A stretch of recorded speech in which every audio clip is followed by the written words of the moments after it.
Hello guys, कैसे आप सभी? सब ठीक है भाई? अब हम हमारे नए नेक्स्ट लेक्चर की तरफ बढ़ते हैं। ठीक है, इसके पहले हमने एक्सरसाइज प्रैक्टिस सेट 1.1 कंप्लीट किया। प्रैक्टिस सेट 1.2 जो है वो ग्राफिकल मेथड है, ग्राफ से रिलेटेड है। तो हम वो इस लेसन के एंड में पढ़ेंगे, वो एक्सरसाइज हम इस लेसन के एंड में कवर करेंगे। लेकिन अब हम नेक्स्ट प्रैक्टिस सेट की तरफ बढ़ते हैं। नेक्स्ट प्रैक्टिस सेट जो है वो हम पढ़ेंगे भाई 1.3 और उसका हम पढ़ेंगे पार्ट 1। ओके, 1.3 उसका पार्ट 1 हम स्टडी करेंगे और इसमें क्वेश्चन नंबर फर्स्ट जो है, ठीक है, क्वेश्चन नंबर फर्स्ट ये एक एक्टिविटी बेस्ड क्वेश्चन है। एक्टिविटी बेस्ड क्वेश्चन है। Question number first, fill in the blanks, fill in the blanks with correct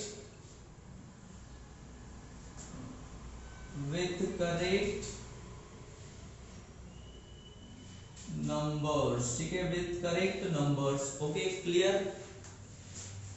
activity based question जो है ये मैं नोट डाउन कर लेता हूं।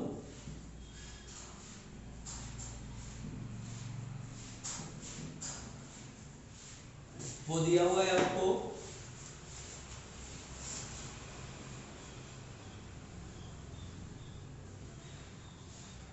थ्री 2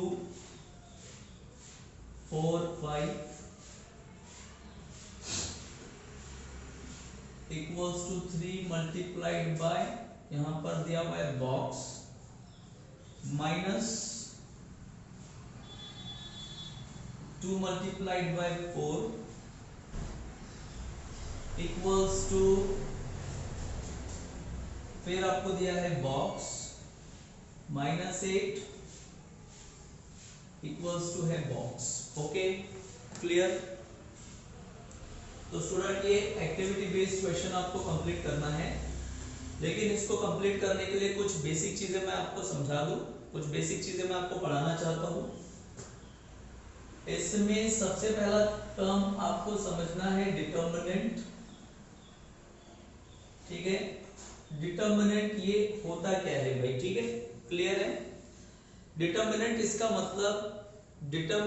मतलब ये एक ऐसा फॉर्मेट है जिसमें नंबर्स को रो वाइज और कॉलम वाइज अरेंज किया जाता है। ठीक है, यानी जब हम नंबर्स को रो वाइज और कॉलम वाइज अरेंज करते हैं, ठीक है, तो उस फॉर्म को हम क्या कहते हैं? डिटर्मिनेंट। जैसे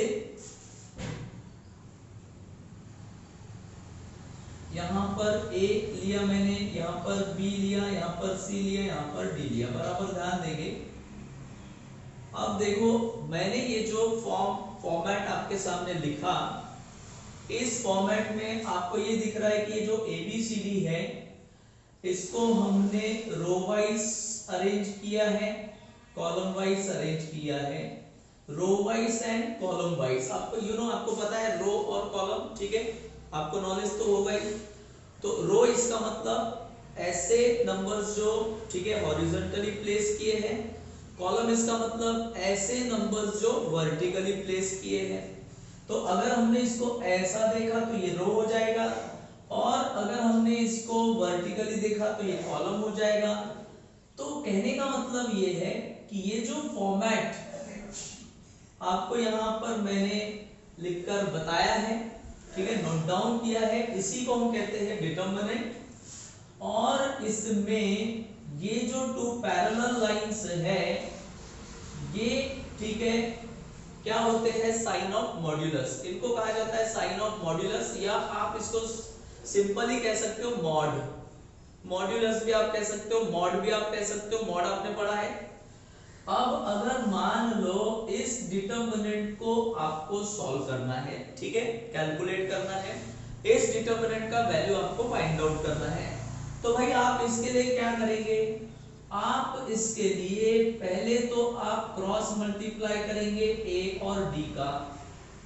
आप क्रॉस मल्टीप्लाई किसका करोगे? A और D का, यानी यहां पर आपको करना है A इंटू डी। ठीक है। और आप ध्यान रखेंगे सीक्वेंस ऐसा ही आएगा, आप उल्टा क्रॉस मल्टीप्लाई मत करना, ठीक है। तो पहले हम क्रॉस मल्टीप्लाई करेंगे a इंटू डी, बाद में हम क्रॉस मल्टीप्लाई किसका करेंगे b इंटू सी, और मिडल में आपको ऑलवेज साइन पुट करना है, माइनस का नेगेटिव साइन पुट करना है, ठीक है। देखो ये नेगेटिव साइन क्यों आता है ये हम एक्सप्लेन नहीं करेंगे, यानी हम इसका एक्सप्लेनेशन यहाँ पर नहीं देखेंगे, ये आपको 11th में पढ़ने के लिए मिल जाएगा जब आप 10th पास आउट हो जाओगे, ठीक है, क्लियर है। तो कहने का मतलब ये है कि पहले तो हम इन दोनों का क्रॉस मल्टीप्लाई करेंगे, ठीक है, फिर मिडल में साइन यूज करेंगे माइनस का, फिर हम क्रॉस मल्टीप्लाई करेंगे b इंटू सी करेंगे, क्लियर है। और इसी पैटर्न में इसी मेथड से आपको डिटरमिनेंट्स को सॉल्व करते जाना है, ओके, क्लियर है। तो अब हम एक्टिविटी देख लेते हैं भाई, उससे आपको आइडिया तो आ गया होगा। तो एक्टिविटी देखो, पहले हम मल्टीप्लाई किसका किसके साथ करेंगे 3 इंटू 5, यहाँ पर क्या आना चाहिए था 5, फिर उसके बाद मल्टीप्लाई करेंगे 2 का 4 के साथ, तो ये क्या आएगा 2 इंटू 4, तो ऑब्वियसली यहाँ पर 2 प्लेस करना है आपको 2 इंटू 4। अच्छा 3 इंटू 5 कितना हो जाएगा 15, क्लियर, 3 इंटू 5 15 आएगा, 2 4 जा 8 ये दिया हुआ है, 15 माइनस 8 दैट इज 7, और ये रहेगा आपका फाइनल आंसर। ओके स्टूडेंट्स, बहुत ही सिंपल है। इसमें आपको 1 मार्क के लिए क्वेश्चन पूछा जा सकता है, या इसमें आपको एक अलग वैरायटी का भी क्वेश्चन पूछा जा सकता है, वो भी क्वेश्चन हम देखेंगे, ठीक है, क्लियर। अब हम आते हैं क्वेश्चन नंबर 2 की तरफ। क्वेश्चन नंबर 2 में उसने क्या कहा, find the values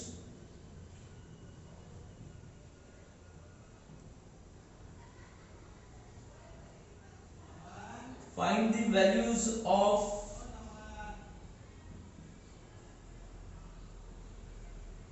the following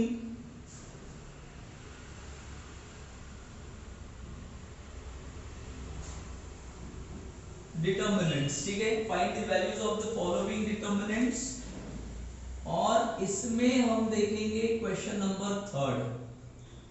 question number 3 आपको दिया हुआ है, डिटर्मिनेंट आपको दिया हुआ है 7 3 5/3 3/2 1/2, ओके। और इस डिटर्मिनेंट का आपको वैल्यू फाइंड आउट करना है भाई, ठीक है। आप ये बात समझ ले कि ये जो 7/3 है, 5/3 है, 3/2 है, 1/2 है, इनको कहा जाता है एलिमेंट्स। ये जो दिख रहा है ना आपको, इनको कहा जाता है एलिमेंट्स। ये जो आपको दिख रहे हैं इन सभी को क्या कहेंगे हम, एलिमेंट्स। क्या कहेंगे हम, एलिमेंट्स। इनको एलिमेंट्स कहा जाता है, ठीक है, क्लियर है, ठीक है। तो आपको डिटर्मिनेंट ये एलिमेंट्स दिए हैं, आपको डिटर्मिनेंट का वैल्यू फाइंड आउट करना है। देखो जैसे कि मैंने आपको इसके पहले समझाया कि डिटर्मिनेंट को हम कैसे कैलकुलेट करेंगे, क्रॉस मल्टीप्लाई करेंगे, पहले इसका मिडल में साइन यूज करेंगे माइनस, फिर इसका क्रॉस मल्टीप्लाई करेंगे, फिर इसका क्रॉस मल्टीप्लाई करेंगे, ओके, क्लियर है, कोई कंफ्यूजन, ठीक है। बिल्कुल वैसे ही आपको सॉल्व करना है। तो पहले हम क्रॉस मल्टीप्लाई कर लेंगे, पहले हम क्रॉस मल्टीप्लाई कर लेंगे भाई इन दोनों का, ठीक है, इन दोनों का क्रॉस मल्टीप्लाई कर लो, तो ये आएगा 7/3 इंटू 1/2, ठीक है, इंटू 1/2, ओके, क्लियर है। फिर मिडल में साइन यूज कौन सा करना है, माइनस, क्लियर। देन फिर हम मल्टीप्लाई करेंगे किसका 5/3 इंटू क्या आएगा बोलो 3/2, क्लियर है। इन दोनों का क्रॉस मल्टीप्लाई किया, मल्टीप्लाई कर लिया, मल्टीप्लाई करने के बाद दोनों टर्म्स को सॉल्व करते हैं। पहले इसको सॉल्व करो। अच्छा आपको बेसिक पता होने चाहिए, बेसिक रूल्स क्या कहते हैं, बेसिक रूल्स क्या होते हैं, देखो plus minus multiply equals to, यानी कहने का मतलब ये है कि फ्रैक्शंस का एडिशन, सब्ट्रैक्शन, मल्टीप्लिकेशन और फ्रैक्शंस के बीच में अगर इक्वल्स टू का साइन है तो हम उनका कैलकुलेशन कैसा करेंगे। फ्रैक्शन यानी अगर मान लो यहां पर ऐसा है x/2 y/3 है तो हम क्या करेंगे, इनको कैसे ऐड करेंगे, यहां पर आप करोगे क्रॉस मल्टीप्लाई, नीचे का नीचे मल्टीप्लाई, ठीक है। अच्छा अगर इनके बीच में माइनस का साइन होता तो भी क्रॉस मल्टीप्लाई, नीचे का नीचे मल्टीप्लाई करना है।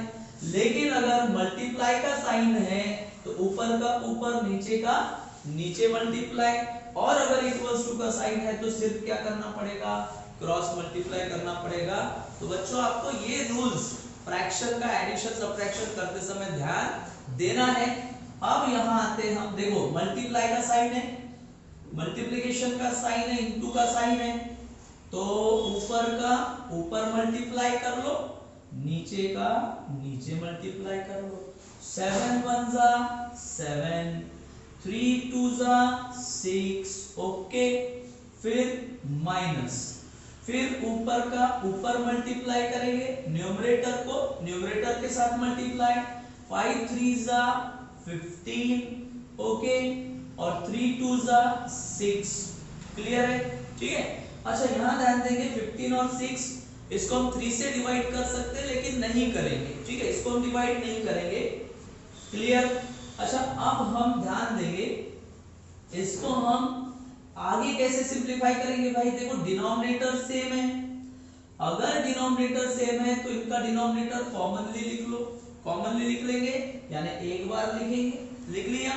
अच्छा लिखने के बाद यहां न्यूमरेटर में 7 था, मिडल में माइनस का साइन, फिर आएगा 15, ओके। 7 माइनस 15 दैट इज आपको मिलेगा -8। 7 में से तो 15 माइनस नहीं होता है, रूल लगाओ, प्लस माइनस माइनस, 15 में से 7 माइनस किया 8 आया भाई, ग्रेटर नंबर का साइन अप्लाई करना है, और अपॉन में रहेगा 6, और फाइनली आपको इसका फाइनल आंसर मिलेगा 2 से डिवाइड होगा, 2 3 जा 6, 2 4 जा 8, दैट इज -4/3, ओके है, ठीक है, यानी आपका फाइनल आंसर आएगा भाई -4/3, ठीक है, क्लियर है। तो ये मैंने आपको डिटर्मिनेंट को लेकर कुछ प्रॉब्लम समझाए, ठीक है। इसमें एक प्रॉब्लम अब और हम डिस्कस करेंगे, ठीक है, जो कि बहुत ज्यादा इंपॉर्टेंट है, क्लियर, बराबर ध्यान देंगे आप।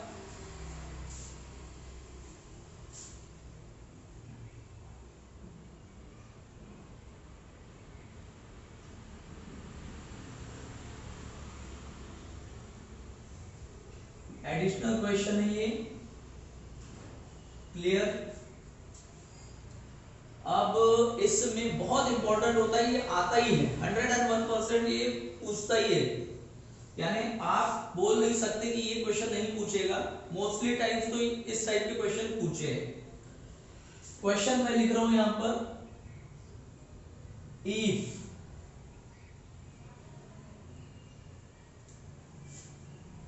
पहला एलिमेंट मैंने लिया 3 4 3 m, okay, equals to 24, then find the value of m, यानी आपको m का वैल्यू फाइंड आउट करना है, ठीक है। m की जगह वो कोई भी वेरिएबल ले सकता है, जरूरी नहीं है कि m ही रहेगा, लेकिन पैटर्न आप समझेंगे, पैटर्न इस टाइप से दिया रहेगा भाई आपको, ठीक है। इस टाइप के क्वेश्चन 101%, ठीक है, चांस बनता है इस क्वेश्चन का, और इस टाइप के क्वेश्चन पूछे जाते हैं। तो इसका सॉल्यूशन हम कैसे फाइंड आउट करेंगे। देखो आपको डिटर्मिनेंट दिया है, डिटर्मिनेंट का वैल्यू दिया है, ओके, और आपको m का वैल्यू फाइंड आउट करना है। तो आपको ये जो डिटर्मिनेंट का वैल्यू दिया है, डिटर्मिनेंट दिया है, उसको आप एज इट इज लिख लो 3 4, ओके। देन उसके बाद यहां पर आएगा m इक्वल्स टू 24, और जैसे हम डिटर्मिनेंट को कैलकुलेट करते थे, जैसे हम डिटर्मिनेंट का वैल्यू फाइंड आउट करते थे, बिल्कुल वैसे ही फाइंड आउट करो। बट डिफरेंस ये है कि राइट हैंड साइड पर यहाँ पर 24 है, दिख रहा है यहाँ पर, लेफ्ट हैंड साइड पर डिटर्मिनेंट है। तो जो डिटर्मिनेंट है उसको, डिटर्मिनेंट को लेफ्ट हैंड साइड पर डिटर्मिनेंट के हिसाब से सॉल्व करेंगे। राइट हैंड साइड पर 24 है, एज इट इज रहेगा। इसका मतलब हम पहले ओके मल्टीप्लाई करेंगे 3 इंटू एम, तो यहां पर आएगा भाई 3m। मैं डायरेक्ट मल्टीप्लाई कर रहा हूं। मिडल में साइन कौन सा यूज करेंगे, माइनस का। फिर मल्टीप्लाई करेंगे हम 4 3 12, ओके, इक्वल्स टू यहां पर क्या रहेगा 24।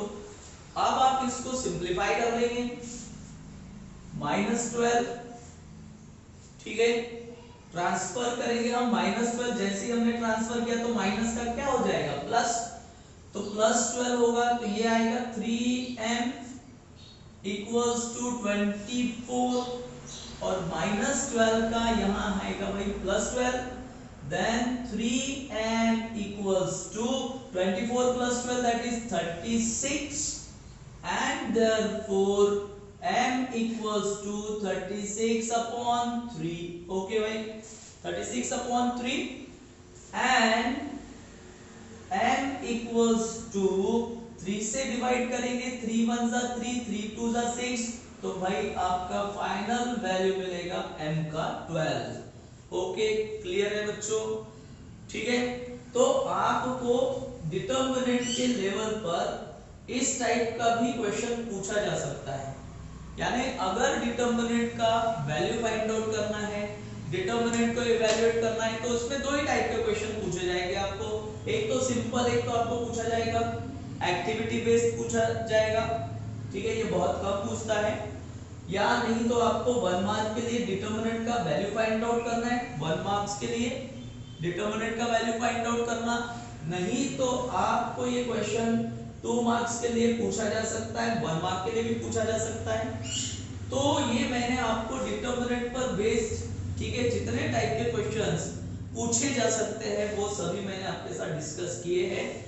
अगर आपको मेरा पढ़ाना समझ में आ रहा है, ठीक है, मैं ठीक है, जिस तरीके से मैं आपको कांसेप्ट समझा रहा हूँ, ये चीजें अगर आपको समझ में आ रही है तो आप प्लीज हमारे चैनल को सब्सक्राइब करें, और आपके अलावा आपके दोस्त भाई होंगे, ठीक है, फ्रेंड्स होंगे जो अपने घर में बैठे हुए हैं, लॉकडाउन की वजह से पढ़ाई नहीं कर रहे हैं, तो आप उनको भी ये वीडियो शेयर कर सकते हैं, ठीक है, और आप, ठीक है, लाइक भी कर सकते हैं, ठीक है, ओके। और अगर आपको कोई डिफिकल्टी है तो आप व्हाट्सएप नंबर है मेरा, उस पर आप अपनी डिफिकल्टीज को शेयर कर सकते हैं, या कमेंट बॉक्स में भी आप लिख सकते हैं। Thank you, have a good day.